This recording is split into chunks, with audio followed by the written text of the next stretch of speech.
তোদের ভালাই কামিয়াবির জন্য আমি আল্লাহ এত কিছু নিয়ামত দান করলাম। বান্দা রে আমার বান্দি, আমি আল্লাহকে অস্বীকার যখন করলি, কে তোরে অস্বীকার করালো? কে তোকে আমার থেকে মুখ ফিরিয়ে দিল? ইয়া আইয়ুহান নাস মা গাররাকা বিরাব্বিকাল কারীম। বান্দা বান্দি বলো, আমি আল্লাহ নিয়ামত থেকে কে তোরে মুখ ফিরিয়ে দিল? আমি আল্লাহ থেকে কে তোরে ফিরিয়ে দিল? আরে বান্দা না, এই দুনিয়া আমি আল্লাহ পাকের দেওয়া আমার, আমি আল্লাহ, আমি রব, আমি প্রতিপালক, আমি আল্লাহ কেবলমাত্র আমার হাবিব রাহমাতুল লিল আলামিনের জন্য এত নিয়ামত বানিয়েছি রে বান্দা বান্দি। আমি আল্লাহ নিয়ামতের অস্বীকার যদি করো, ইন শাকারতুম লা আজিদান্না, আমি আল্লাহ পাকের শুকরি যদি করো, আমি আল্লাহ পাকের শুকরগুজার যদি হও, আমি আল্লাহ আরো বাড়িয়ে দেব, আমি আল্লাহ তোর নিয়ামত দিয়ে ভরে দেব। ওয়ালা ইন কাফারতুম ইন্না আযাবি লাশাদীদ। বান্দা যদি আমি আল্লাহর পক্ষ থেকে অস্বীকার করো, আমি আল্লাহর দেওয়া নিয়ামত পাবার পরে আমার সঙ্গে কুফরি করো, অস্বীকার করো, আমি আল্লাহ তোর কঠিন আযাবের ভিতরে দেব। হে আমার বান্দা বান্দিরা, আমি আল্লাহ পাক জানিয়ে দিলাম, এই দুনিয়া আমি আল্লাহ, আমি আল্লাহ এক মুহূর্তে শেষ করতে পারি। আজ দুনিয়ার জমিনে দেখো, আমি আল্লাহ তোদের জন্য বানিয়েছি। আমি আল্লাহ আমার বান্দা বান্দির সুখ চাই, আমি আল্লাহ আমার বান্দা বান্দির কষ্ট দেখতে পারি না। ওরে বান্দা, পৃথিবীর জমিনে সন্তান মা বাবার কষ্ট দেখলে পরে, মা বাবার কষ্ট দেখে সন্তানের কষ্ট দেখে মা বাপ সহ্য করতে পারে না। তুই চোখ ভরা পানি নিয়ে আমি আল্লাহ আমার দরবারে চোখের পানি ফেলে কাঁদে, আল্লাহ আমার সন্তানকে আপনি কল্যাণ দেন, আল্লাহ আমার সন্তানের ভালাই দেন, আল্লাহ আমার সন্তানের উপরে রহমত নাযিল করেন। ওরে আমার বান্দা বান্দি, আমি আল্লাহ এত বড় রহমত, মা বাপ সন্তানের উপরে যতটা মায়া করে ভালোবাসে, তার থেকে শত শত গুণ আমি আল্লাহ তোদের উপরে দয়া করি, তোদের উপরে ভালোবাসি। বান্দা আমি আল্লাহকে ভুলো না, আমি আল্লাহকে ভুলো না। আমি আল্লাহ জানিয়ে দিলাম, এই বান্দা যদি আমি আল্লাহকে ভুলো, আমি আল্লাহ তোদের ভুলতে পারি না। তবে বান্দা রে, আমি আল্লাহ তোদের জন্য আমার রহমতের দরওয়াজা খুলে রাখলাম। জোরে বললেন না? আরেকটু জোরে বলা গেল না? নারে তাকবীর। আল্লাহ আমাদের এত ভালোবাসে, আমরা কত নাফরমানি করি, গুনাহ করি। মা বাপ মাঝে মাঝে ছেলের উপরে নারাজ হয়ে যায়, আল্লাহ আমাদের উপরে এখনো নারাজ হয়নি। জোরে বলেন সুবহানাল্লাহ। আজ দেখেন কত মিলিয়ন বিলিয়ন বিলিয়ন চলে গেল। আমরা ইতিহাসে পড়তাম, পাথরে পাথরে ঘষা লেগে আগুন জ্বলতো, পড়ি না? তাকে দাবানল বলা হতো। আবার কাছে কাছে সংঘর্ষে আগুন জ্বলতো, তাকে দাবানল বলা হতো। কি একটা সামান্য দাবানলের এত পাওয়ার, এত ক্ষমতা, এত তীব্র শক্তি, সমস্ত কিছুকে পুড়িয়ে ছাই করে দিয়ে দেখিয়ে দিল, বান্দা আমি দুটো বাড়িকে হেফাজত করে বাকি সব শেষ করে দিলাম, এর থেকে তোরা সজাগ হয়ে পরিবর্তন হ। একটা বাড়ি হলো আমি আল্লাহর ঘর মসজিদ, আরেকটা বাড়ি হলো আমার কোরআন। ওই ঘরে থাকার কারণে আমি আল্লাহ এই দুটো ঘরকে নষ্ট করিনি। এটা আমি আল্লাহর কুদরতি পাওয়ার, আগুন স্পর্শ করতে পারেনি। আমি আল্লাহ তোদের চোখের সামনে দেখিয়ে দিলাম, তোরা যতই দাদাগিরি করিস না, ইন্না বাতসা রাব্বিকা লাশাদীদ, আমি আল্লাহ যেদিন ধরবো সেদিন তোদের ছাড় পাওয়ার কোনো সুযোগ থাকবে না। চোখে দেখেন না, দাবানলে পুড়ে গেল, যে বিল্ডিং গুলো পুড়েছে কোটি কোটি টাকার বিল্ডিং, আল্লাহ বলে আমি ছেড়ে দিয়েছি। না, আমি ছাড় দিয়েছি, উঠে যা। হে যুবক, হে মুরব্বি, পায়ে ধরে বলছি, লাগামহীন হয়ে গেলে আল্লাহ যেদিন ধরে টানবে সেদিন আর কোনো সুযোগ ছাড়বে না, বাঁচবার কোনো সুযোগ থাকবে না। সময় থাকতে পরিবর্তন হওয়ার দরকার আছে না নাই? আল্লাহ এই মাহফিল দেখছেন কি দেখেন না? কথা বলেন না জোরে। আচ্ছা, এটা মেনে নেবেন, লা ইলাহা ইল্লাল্লাহ, আপনি এর প্রতি বিশ্বাস দেখেন। ঠিক এর পরেরটা আমরা বাধা আটকাবো। এই মাহফিল কি আল্লাহ আমার নবীকে দেখাতে পারে? কথা বলেন না কেন? বিশ্বাস, ঈমান। আল্লাহ নবী বললেন, ও আমার সাহাবারা, যাদের অন্তরের ভিতরে যারা পরিমাণের ঈমান থাকবে, আমি রাসূলুল্লাহ আমার ওই উম্মতের কবরের ভিতরে আমি নবী গিয়ে দাঁড়াবো। জোরে বলে বিশ্বাস আছে? এই মাহফিল আমার নবী দেখতে পারে না? তাহলে আপনি নবীর দেখছেন, মাহফিল হচ্ছে আপনি ফাঁকে, আল্লাহ পাক দেখতেছেন এই মাহফিলে আপনি বসেন না, তার মানে কি আপনি মনে করেন এখানে কেউ নাই? আল্লাহ বলছেন যা, ওয়াহাদুহুমুল মালায়েকা, এই ফেরেশতা জান্নাতের বাগানের ধারে যা। আল্লাহ যে কি করে যা, আমি আল্লাহ বলছি ফেরেশতা জান্নাতের বাগানের ধারে দাঁড়া। আল্লাহ আমাদের ডিউটি হলো দাঁড়িয়ে দাঁড়িয়ে আমার বান্দাদের জন্য মাহফিলে বসা বান্দা বান্দির জন্য মাগফিরাতের দোয়া চাইবি। জোরে বলে আল্লাহ, আপনি কেন পাঠাচ্ছেন? এই ফেরেশতা, ইন্নী জাআইলুন ফিল আরদি খলিফা, ওরা যে আমার প্রতিনিধি, আমি আল্লাহ যে ওদেরকে আদর করে বানিয়েছি, ওরা আমার বান্দা বান্দি জান্নাতের বাগানে বসেছে। আমি আর নবী যখন জান্নাতের বাগান বলেছে, আমি আল্লাহ নবীর কথার মর্যাদা দিতে গিয়ে তোমাদেরকে দাঁড় করাচ্ছি, দাঁড়াও আমার বান্দা বান্দিদের জন্য মাগফিরাতের দোয়া চাইবে যতক্ষণ মাহফিল শেষ না হবে। জোরে বলে আপনি ব্যর্থ, আপনি ব্যর্থ। যদি বলেন নবী আসবেন আমি দেখাবো, তার আগে আমার আয়াতের মানেটা নেন, হাদিসের মানে নেন, আমার মিসালটা বুঝিয়ে আপনাদেরকে উঠাচ্ছি। দেখেন পরিস্থিতিটা বোঝেন আমরা কেমন। আমার আয়াতের তাফসীর যখন যাব তার আগে আপনাদের মিসাল দিয়ে উঠতেছি, একটু বুঝতে হবে। চার অন্ধ হাতি দেখলেন, আমরা কেমন, আমি এটা আপনাদেরকে দিয়ে আমার আয়াতটা আপনাদের সামনে তাফসীরে রাখবো। চার অন্ধ হাতি দেখলেন, চারজনের মধ্যে দ্বন্দ্ব হলো। চারজনই বললেন আমি দেখেছি ঠিক, ও বলছে আমি দেখেছি ঠিক, ও বলছে আমি দেখেছি ঠিক। চারজনের মধ্যে একটা দ্বন্দ্ব হলো। চারজন মিলে ইসলাহ করলেন, মীমাংসা করলেন। কি না, একজন সক্রিয় দেখনেওয়ালা, হাতি দেখনেওয়ালা জ্ঞানীর কাছে আমরা যাব, তাকে যে বলবো কার দেখাটা সঠিক তিনি ফয়সালা দেবেন সেটাই ঠিক। চারজনে গিয়েছে, একজনের কাছে গিয়ে একজনকে ভালোবেসে বলছে, ভাই আসসালামু আলাইকুম, আপনি তো চোখে দেখতে পান, দৃষ্টি শক্তি আছে, আপনি হাতি দেখেছেন? বলছে হ্যাঁ। বলে আমি না শুনলাম আপনি খুব জ্ঞানী, তো আপনার কাছে এসেছি, আমরা আমাদের অভিযোগ বিচার নিই। বলে বলো না, আমরা চার বন্ধু মিলে হাতি দেখলাম, আমরা কিন্তু অন্ধ, চার বন্ধু হাতি দেখেছি, কারটা সঠিক একটু আপনি বলবেন। বলে আচ্ছা বলো। প্রথম জন বলছে ভাই আমি হাতি দেখলাম, হাতি হলো থামের মতো।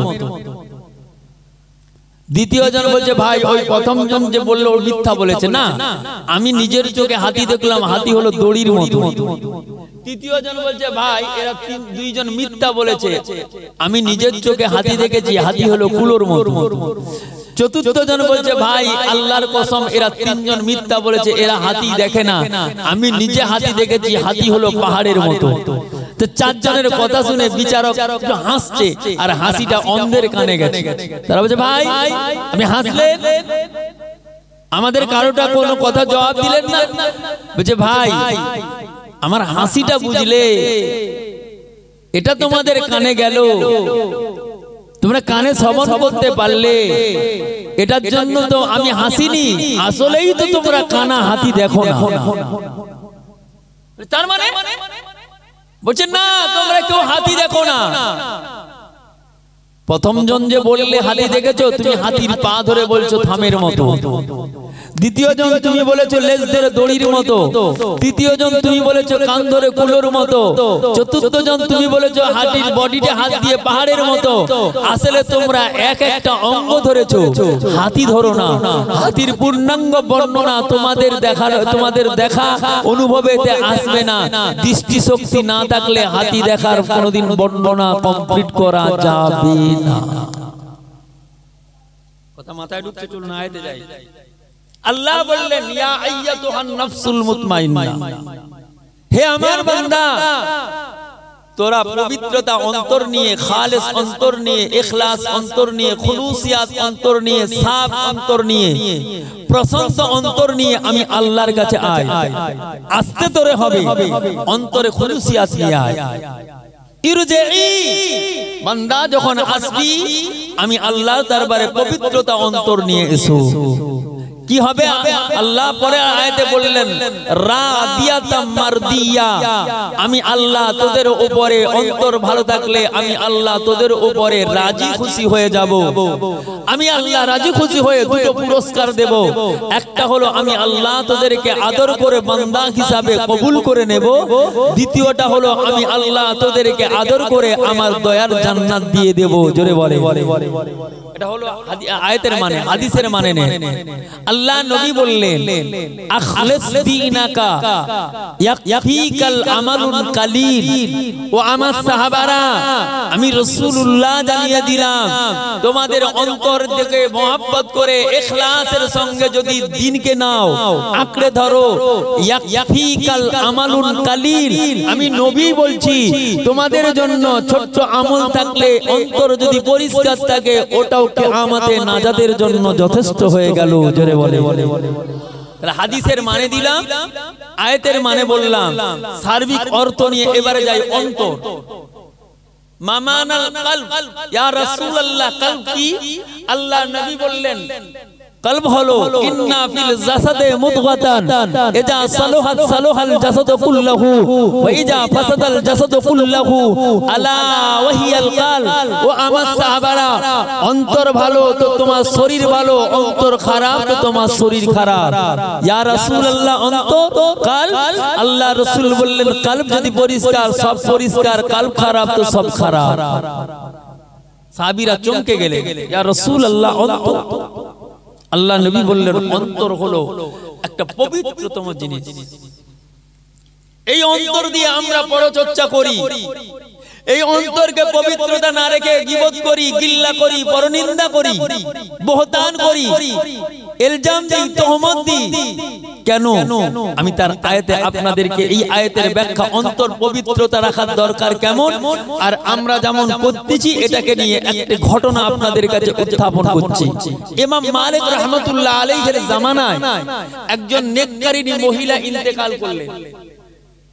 মহিলা ইন্তেকাল করার পরে ফজরের নামাজের পরে তার স্বামী বেরিয়ে এসে রাস্তায় বেরিয়েছেন, একজন মুসলমানের সঙ্গে দেখা হলো, সালাম দিলেন, আসসালামু আলাইকুম। ওয়া আলাইকুম আসসালাম। কে ভাই? ভাই আপনার চেহারাটা যেন খুব চিন্তিত লাগছে। বলছে জি ভাই, আজ এই রাত্রিতে আমার বিবি সাহাবা ইন্তেকাল করেছেন, তাই চিন্তিত। আমি একজন ভালো লোক খুঁজছি, মহিলা খুঁজছি যাকে দিয়ে আমার বিবির গোসলটা দিতে পারি। আমি অন্তরে আওয়াজ দিচ্ছি, ইয়া আইয়ুহান নাফসুল মুতমাইন্না, হে পরিপূর্ণ আত্মা, প্রশান্ত আত্মা। আওয়াজ নেন, তাফসীর বোঝেন। বলছে আমার জানা মতো একজন ভালো মহিলা আছে, নেককার, পরহেজগারিনী, আল্লাহ ওয়ালি, তাহাজ্জুদ গুজার বান্দি, পাশের মহল্লায়। বল চলে গিয়ে তার স্বামীর সঙ্গে দেখা করে সালাম দিয়ে হাত মুসাফা করলেন। আমি বাকি কিচ্ছু বলি না, কারণ তাফসীরের আয়াতে যাওয়ার জন্য আনুষঙ্গিক ছেড়ে দিলাম। যে ভাই আমার বিবি ইন্তেকাল করেছে, আপনার বিবিকে দিয়ে যদি একটু গোসল দিয়ে দেন খুব ভালো হতো শুনলাম। আচ্ছা আলহামদুলিল্লাহ, তো নেককার, চলেন যাই। বিবিকে নিয়ে চললেন। আল্লাহর বান্দিকে যখন আনা হলো ওই জায়গায় গোসল দেওয়ার জন্য, পর্দা করে ঘিরে গোসল দেওয়া হবে, অন্য মহিলারা দাঁড়িয়ে আছেন, পানি দেবেন আর ইনি গোসল দেবেন। চেহারাটা থেকে কাপড়টা সরিয়ে গোসল দেবার সময় যখন চেহারাটা খুলছেন, সঙ্গে সঙ্গে ওই মহিলা যিনি গোসল দিতে গিয়েছেন উনি বেহুশ হয়ে পড়ে গেলেন। সবাই অবাক, আল্লাহর বান্দি আপনি পড়ে গেলেন। সারা শব্দ নাই। কিছুক্ষণ পরে বান্দা বান্দি হোসে এলেন সাথের মহিলারা বললেন মা ও মা আল্লাহর বান্দি মা এই মহিলা চেহারা দেখার সঙ্গে সঙ্গে আপনি পড়ে গেলেন বেহুশ কি এমন এই মহিলার চেহারায় দেখলেন আল্লাহর বান্দি জবাব দেন ওরে আল্লাহর বান্দিরা আল্লাহর কসম আমি এই মহিলার চেহারা থেকে যেটা দেখলাম তোমরা দেখতে পাও না আমি নিজের চোখে দেখলাম এই মহিলার কফেসানি থেকে একটা নূরের জ্যোতির মতো আমার চোখে লাগলো আমি অনেক দুনিয়ার জমিনে মহিলা দেখেছি নারী দেখেছি এরকম সুন্দর নারী পৃথিবীর জমিনে অদ্বিতীয় কাউকে দেখি না আল্লাহ এই মহিলাটাকে এত রূপ দিয়েছে চেহারা উজ্জ্বল করে দিয়েছে এত সুশ্রী চেহারার মহিলা আমার জীবনে কোনোদিন নজরে পড়ে না এই চেহারাটা দেখে ওই আলোটা দেখার পরে আমি জ্ঞান হারিয়ে গেলাম তাই তোমরা পানি দাও গোসল দিচ্ছেন হঠাৎ মাথায় শয়তান বসে গেল এটা কুমন্তব্য এসে গেল আল্লাহর বান্দি গোসল দিতে দিতে যখনই ডান উরুতে এলেন গোসল দিতে দিতে ডান উরুতে মৃত মহিলার ডান উরুর মাঝে এলেন অটোমেটিক এই হাতটা ডান উরুতে চিটে গেল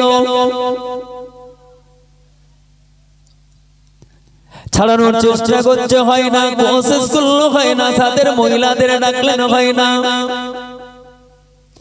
আল্লাহর বান্দা আওয়াজ দিলেন ও আমার প্রাণের স্বামী আল্লাহর বান্দা আমি মহা বিপদে পড়ে গিয়েছি আমার হাত লেগে গিয়েছে ছাড়ে নাও মৃত মহিলার দাবনার সঙ্গে লেগে গেল এত কোশিশ করলাম হাতটা ছাড়াতে পারলাম না আপনি আমার হাত ছাড়াবার ব্যবস্থা করেন ও আমার প্রাণের স্বামী এই মহিলার হাত মহিলার দাবনা থেকে কোনো রকমে হাত ছাড়াতে পারি না কিভাবে লেগে গেল জানি না বুঝতে পারি না আপনি যদি আমার হাত না ছাড়াতে পারেন এই মহিলার সঙ্গে আমাকে দাফন দেওয়া হবে আমি জীবিত অবস্থায় কেমনে কবরে থাকবো ও আমার প্রাণের স্বামী আল্লাহর বান্দা আপনি একটু আমার ছাড়ানোর ব্যবস্থা করেন হাতটা ছাড়িয়ে দেওয়ার ব্যবস্থা করেন আল্লাহর বান্দা ছুটে ছুটে গিয়ে মুফতিদের কাছে গেলেন ও আল্লাহর বান্দারা ও আলেমের দলেরা ও মুফতির দলেরা বলো আমার বিবি গোসল দিতে দিতে ডান হাতটা ডান উরুতে মৃত মহিলার লেগে গেল তো কোশিশ করলাম আমার বিবি হাত ছাড়াতে পারে না একটু ফতোয়া দাও একটু আমার বিবির হাত ছাড়ানোর মশলা বলো যাতে করে আমার বিবির হাতটা ছাড়ানো যায় মুফতিরা ফতোয়া দিলেন ও আল্লাহর বান্দা না না মুফতা যায় হাত যদি হাত না ছাড়ানো যায় তবে মৃত মহিলার দাবনার গোশত কেটে দিয়ে তোমার বিবির হাত ছাড়ানো ছাড়া বাকি কোনো কায়দা নাই এ তো বিপদে পড়ে মৃত মহিলার দাবনার গোশত করবে না না তাহলে এই হাত তো আর কোনো কাজে আসবে না আপনারা জানেন আল বিদায়া ওয়ান নিহায়াতে একটা ঘটনা আছে হযরতে জৈনুল আবেদিন হুজুরের হায়াতে জীবন দশায় হিজরে আসওয়াদের উপরে একটি জীবিত একজন যুবক আর যুবতী হাত দিয়ে চুমু খেতে গেল এই দুইজনকার হাত হিজরে আসওয়াদ আটকে দিয়েছিল বাদশার পক্ষ থেকে কবজি কাটা মুফতিদের ফতোয়া হয়ে গেল দুইজনের হাত কেটে ফেলে দাও জানেন ঘটনা কিন্তু জৈনুল আবেদিন হুজুর এসে সব ক্লিয়ার জোরে বলেন সুবহানাল্লাহ হাত কাটতে হয় না আমি ওটা আজকে দেখাচ্ছি না বলছি না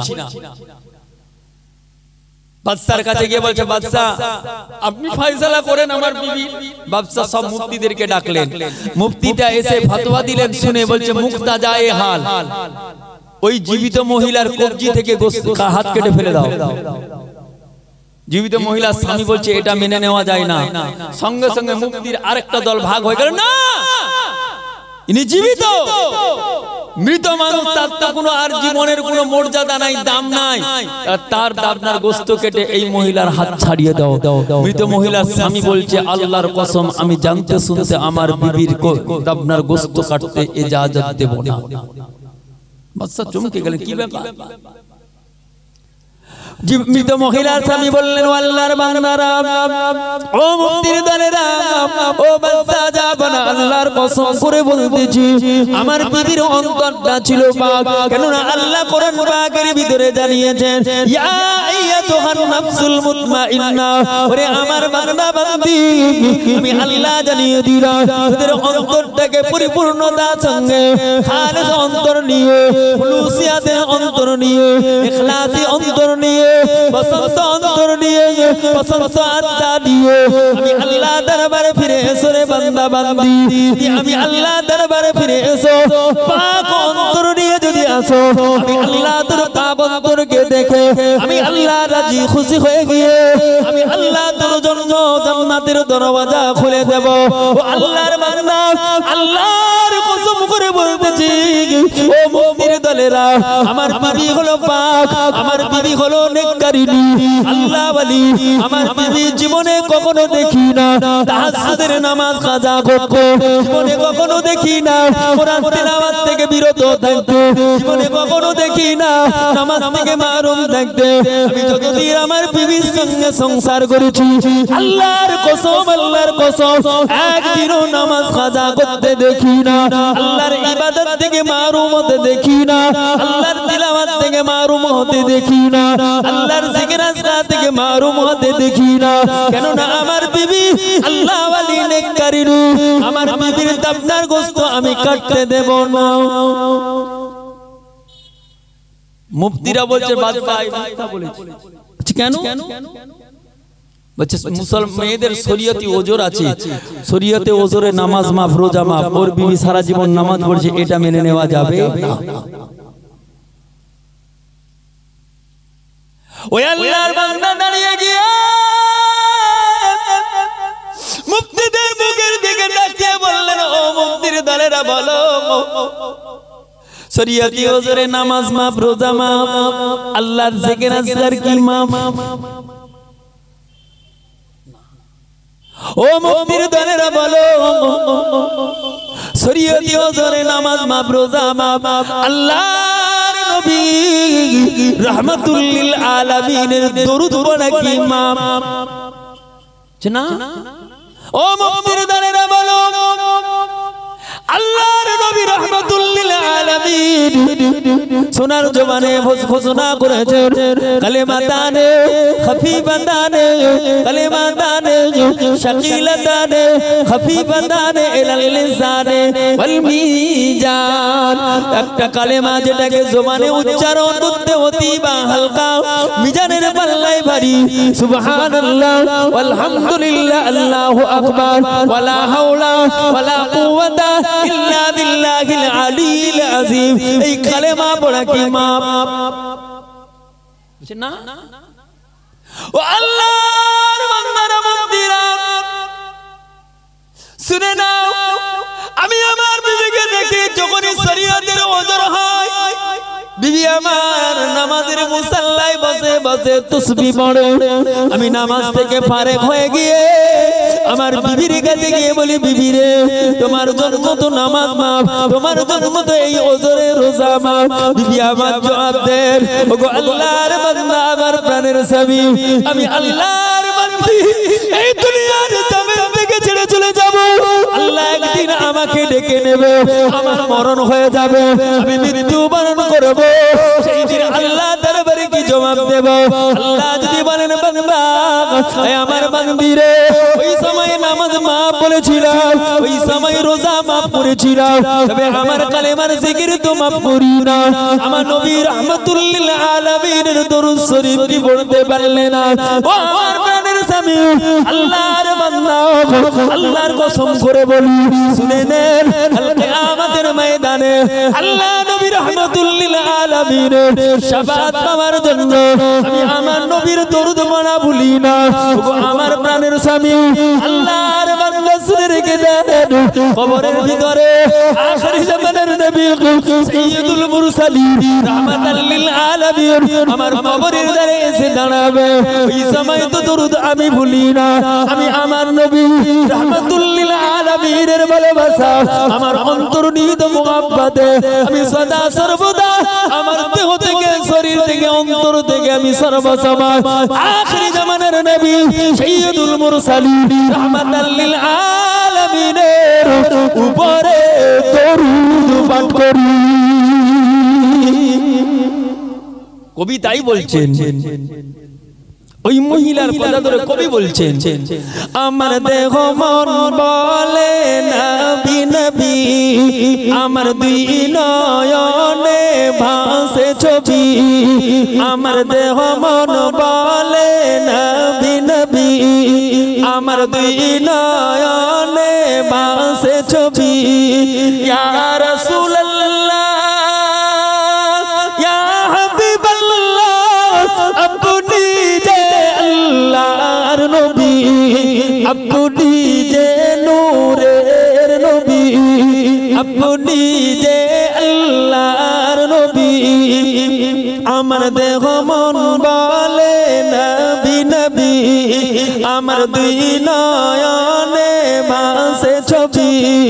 ইয়া রাসূলুল্লাহ ইয়া হাবিবাল্লাহ, আপনি যে আল্লাহর নবী, আপনি যে নূরের নবী, আপনি যে আল্লাহর নবী। সাইয়্যিদুল আম্বিয়া পাঠালেন রব কিবরিয়া, সাইয়্যিদুল আম্বিয়া পাঠালেন রব কিবরিয়া। হে শোনাইতে কোরআনের বাণী, হে শোনাইতে কোরআনের বাণী, আমার দেহ মন বলে নবী নবী, আমার দুই নয়নে ভাসে ছবি। ইয়া রাসূলুল্লাহ ইয়া হাবিবাল্লাহ, আপনি যে আল্লাহর নবী, আপনি যে আল্লাহর নবী, আপনি যে আল্লাহর নবী। রাহমাতুল লিল আলামিন, আপনি উম্মতের জামিন, রাহমাতুল লিল আলামিন, আপনি উম্মতের জামিন। হে দেখাইলেন এক নতুন বাণী, হে দেখাইলেন এক নূরের জ্যোতি, আমার দেহ মন বলে নবী নবী, আমার দুই নয়নে ভাসে ছবি। ইয়া রাসূলুল্লাহ ইয়া হাবিবাল্লাহ, আপনি যে আল্লাহর নবী, আপনি যে নূরের নবী, আপনি যে আল্লাহর নবী। ও আল্লাহর আলেমেরা, ও মুফতির দলেরা, আল্লাহর কসম করে বলি শুনে নেন, আমি আমার বিবি সাহাবার ইবাদতের কথা এজন্যই বললাম। আমার বিবি কখনো শরীয়তের ওজরে আল্লাহর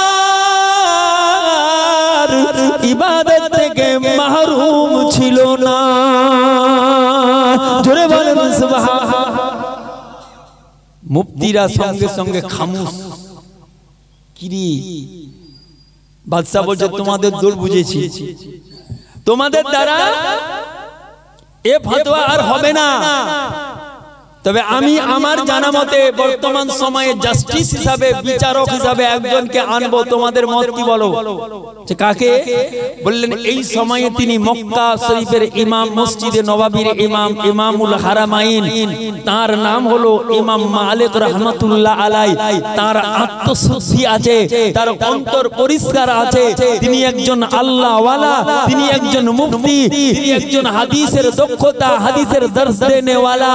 ওই ইমাম মালিক রাহমাতুল্লাহ আলাইকে আমি আমার পক্ষ থেকে দায়িত্ব দেব, উনি যেটা ফয়সালা দেবে ওই ফয়সালা আমি মেনে নেব, তোমাদেরকে মানতে বাধ্য হবে।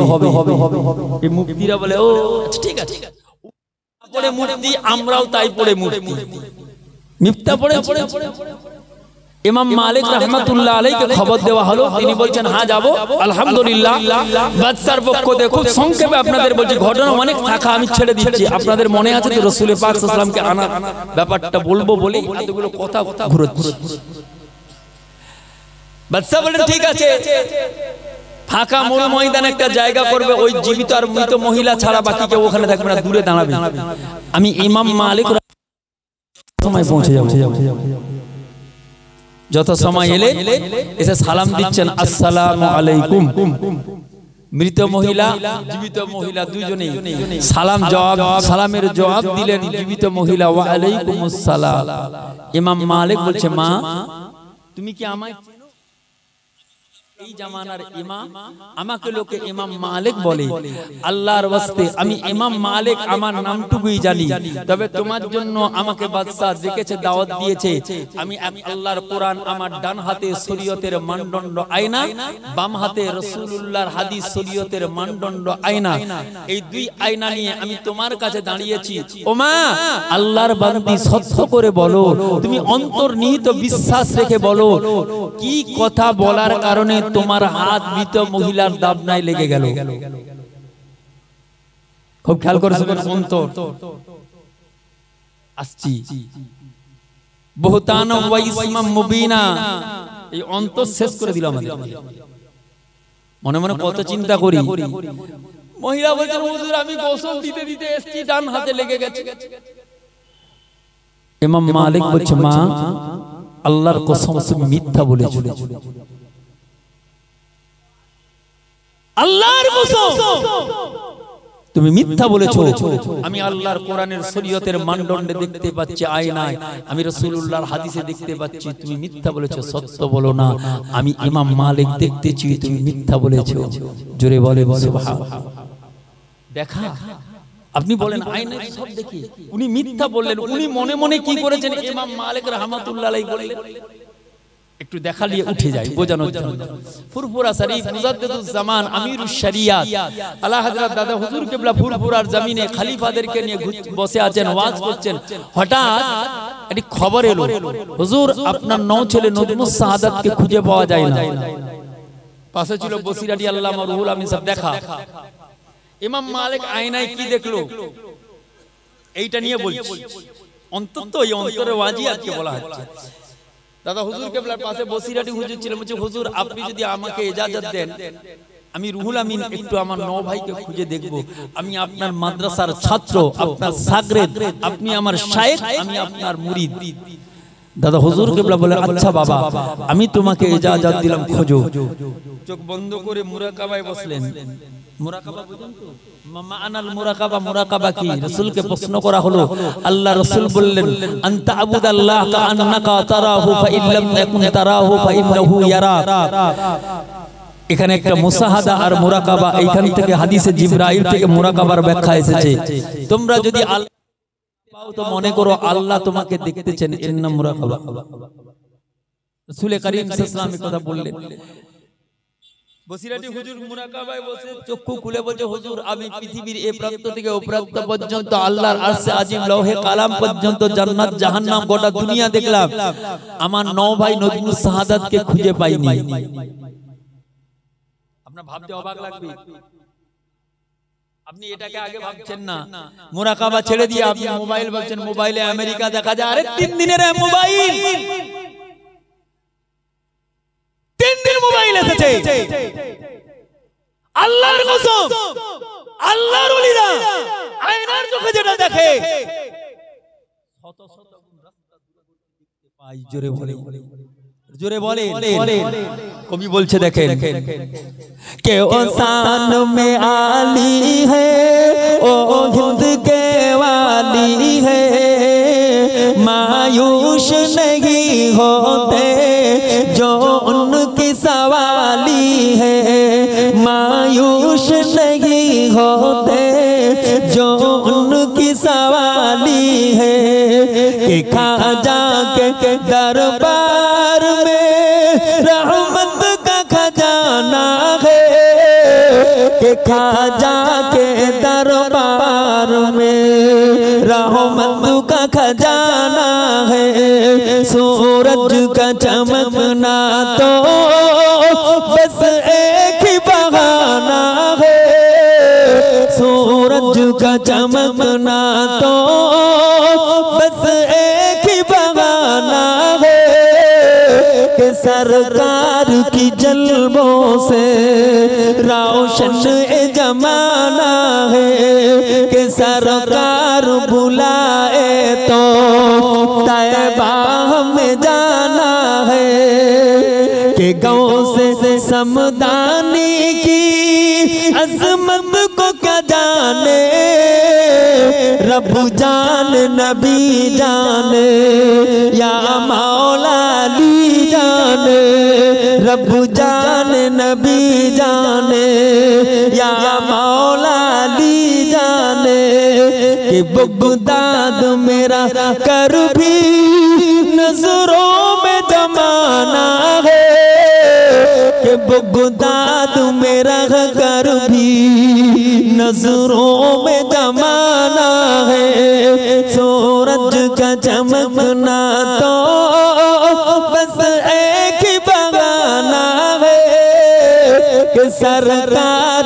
की जल्बों से रोशन जमाना है, कि सरकार बुलाए तो तैबा में जाना है। আল্লাহর ওলি হযরতে গাউসুল আযম বললেন, ও আমার ভক্ত মুরিদেরা, আমি আব্দুল কাদের বাগদাদের জমিনে যদি বসে থাকি, আমার মুরিদ যদি পৃথিবীর শেষ প্রান্তে থাকে, আমি আব্দুল কাদের আল্লাহকে আল্লাহর কসম করে বলতেছি, আল্লাহ আমাকে এমন একটা পাওয়ার দিয়েছেন, এমন একটা ক্ষমতা দিয়েছেন, আমি আব্দুল কাদের এই বাগদাদের জমিনে বসে বসে পৃথিবীর শেষ প্রান্তে আমার মুরিদের হাঁটুর কাপড় যদি উঠে যায়, আমি আব্দুল কাদের বাগদাদের জমিন থেকে টেনে নামিয়ে দেওয়ার ক্ষমতা রাখি। জোরে বললেন না? হাত কত বড়, কথা বলেন না কেন? এর নাম কারামাত। আল্লাহ খাজা গরিবে নামাজ বললেন, আল্লাহ ফিতরাত, আল্লাহ বলে মঈনুদ্দিন চিন্তা নাই, খালি একটা পানি তুলো। আল্লাহ পানি এক লোটা তুললে কি হবে? আল্লাহ বলে ইজা আরাদা সাইয়্যান আইয়াকুলা লাহু কুন ফায়াকুন। আয় আমার মাহবুব, আয় আমার মাহবুব বান্দা মঈনুদ্দিন পানিটা তোলো, আমি আল্লাহর কুদরতি কারিশমা দেখো। আল্লাহর ওলি খাজা কুতুবউদ্দিনকে ডাকলেন, বাবা কুতুবউদ্দিন যাও বাবা, ওই যে আনার সাগর পুকুর, ওটাকে সাগর নামে খ্যাত, থেকে এক লোটা পানি উঠাও। হুজুর পানি কি হবে? এ খবর তোমার জানার দরকার নাই, পানিটা উঠিয়ে আনো। খাজা কুতুবউদ্দিন এক লোটা পানি উঠিয়ে আনলেন, আমার আল্লাহর হুকুম হয়ে গেল। রাজস্থানের পুকুর শুধু নয়, কুয়া ডোবা কিচ্ছু নয়, গাছ নয়, এমনকি মায়ের স্তন পর্যন্ত আমার আল্লাহ মঈনুদ্দিনের ওসিলায় পানি শুষ্ক করে দিয়েছিল। জোরে বলে এটা কি কারাম? আল্লাহর ওলি হযরত ইমাম আযম আবু হানিফা রাহমাতুল্লাহ আলাইহি ইরাকের জমিনে জুমা মসজিদে ওযু করতেছেন, জোহরের নামাজ আদা করবেন, ওযু কমপ্লিট হয়ে গেছে, হঠাৎ হুজুর দেখে পাশে একটা যুবক ছেলে ওযু করছেন।